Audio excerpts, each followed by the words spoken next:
Hello and welcome to part 3 of Borobudur Temple on Ageless Rock channel.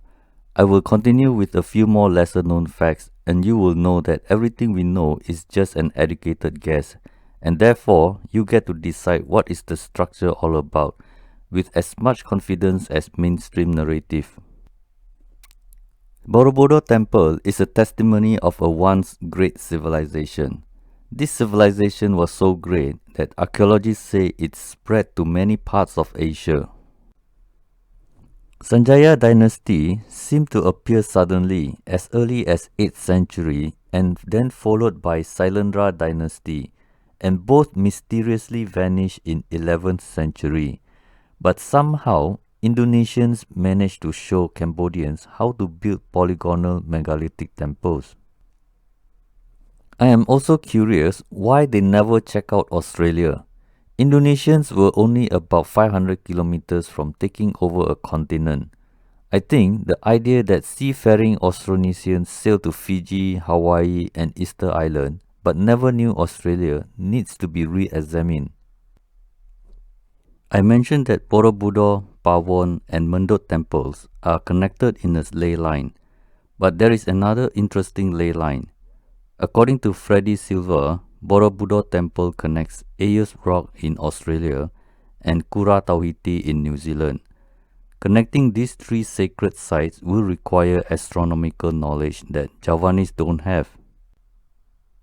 This monument, which we currently call a temple, is actually very much an unknown structure that sits on top of a hill.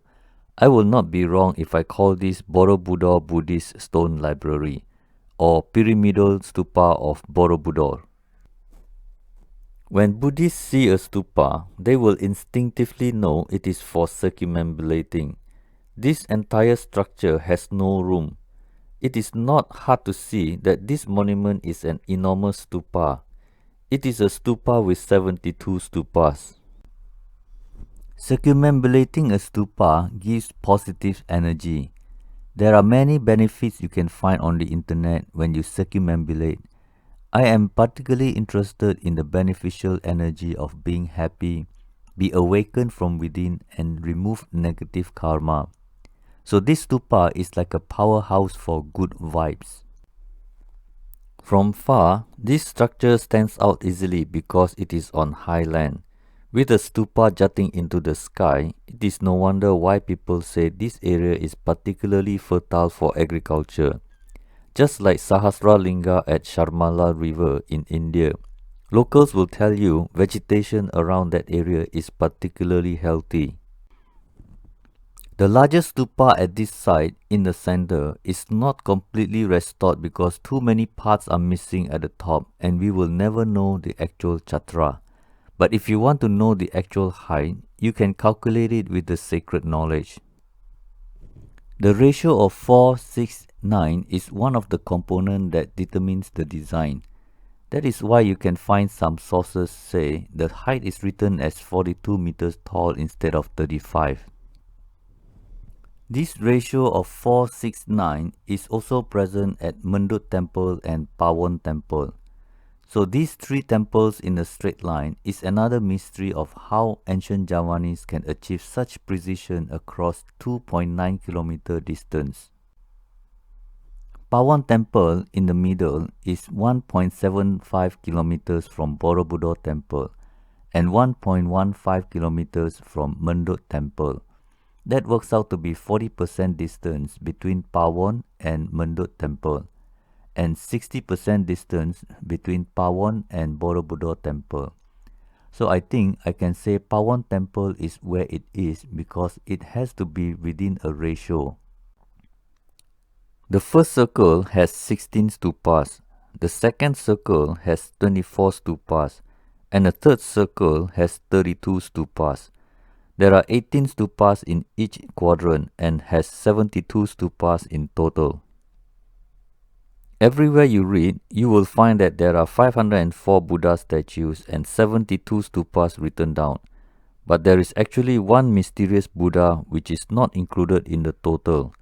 When everybody is quoting from the same source, it becomes the acceptable truth for reference. The mysterious unfinished Buddha was actually found inside the mega stupa in the center.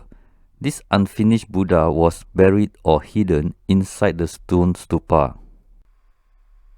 It was Theodor van Erp who discovered the unfinished Buddha during restoration between 1907 and 1911. Since Sir Thomas Raffles did not mention anything, it is assumed that he didn't know anything about it. It cannot be said that Theodor van Erp rediscovered the unfinished Buddha because no one knew it was there in the first place. This unfinished Buddha is not a giant Buddha. The right hand has no detail and the left hand is like a box. Some say it is a damaged piece and was left inside just to get rid of it. Today, the unfinished Buddha sits in front of Karma Vibhanga Museum to the north of Borobudur temple. Some believe it was originally a huge hollow stupa with unfinished Buddha and filled with earth. It is believed to be Adi Buddha.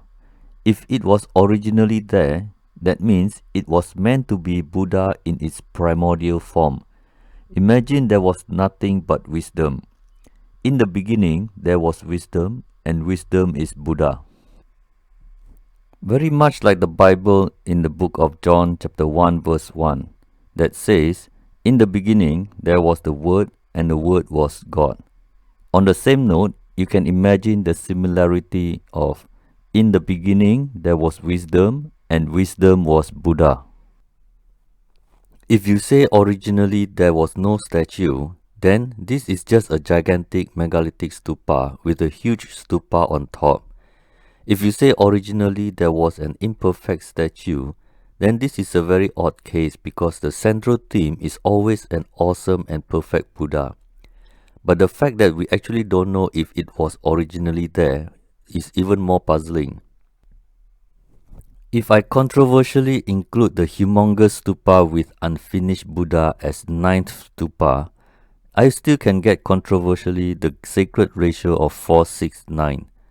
This is just my thought for future reference. By the way, there should be 73 stupas because there is no reason to exclude the central stupa just because it is extremely big. Sacred knowledge is not the only crazy thing here. The amount of work done at Borobudur temple is insane. There are 504 Buddha statues. If this project takes 75 years, then we are looking at 7 statues a year. Assuming it was done one statue at a time, it would be quite an impressive marathon to see one Buddha statue completed every 52 days.